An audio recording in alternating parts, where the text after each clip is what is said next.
This is class 6 MT and today we are going to discuss chapter 5 patience.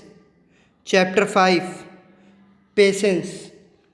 Patience is a great virtue that works slowly, silently but steadily. Patience is an attitude with which you bear all the odd without getting irritated or angry.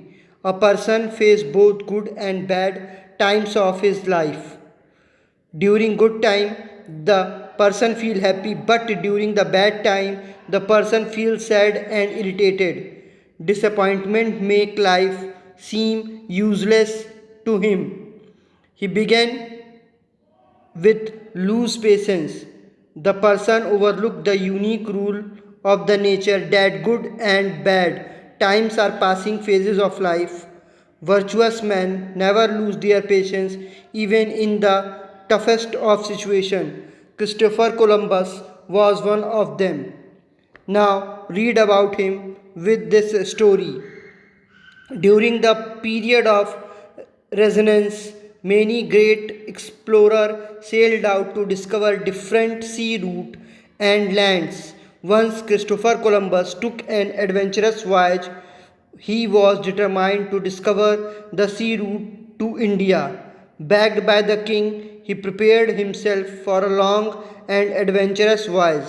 He took many men and sufficient goods, but in those days, sailing on wide sea was not an easy as it seemed today. The greatest of all problem was the navigation.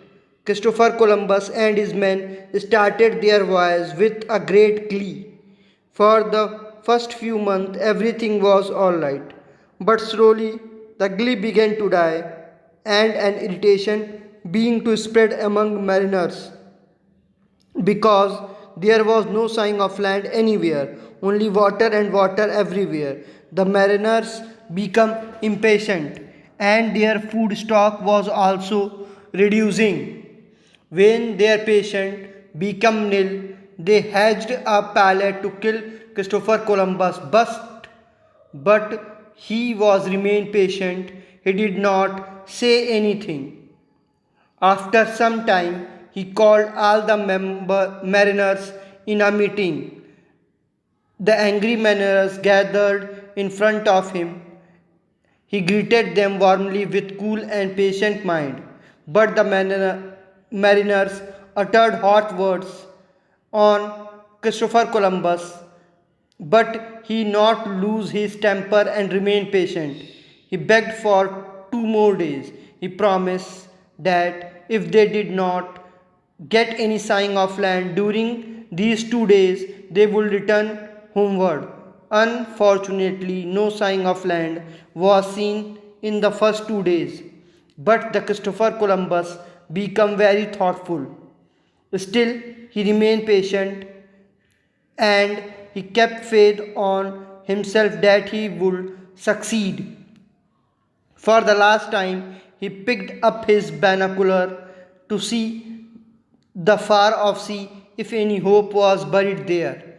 As soon as he fixed his eye on the glass of the binocular, he jumped with a long scream. All the mariners fixed their binoculars in their eyes, but no, there was no land. There was nothing to express joy.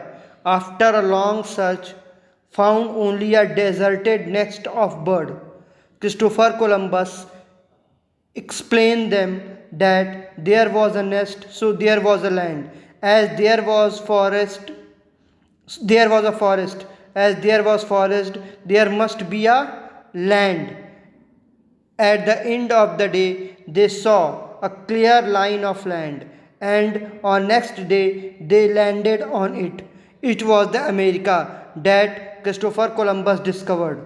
All the mariners come to him one by one to pray forgiveness for their ill treatment toward him and also thank him for his patience and credited the success to him. Now, this is about Christopher Columbus who took patience and discover America. Thank you.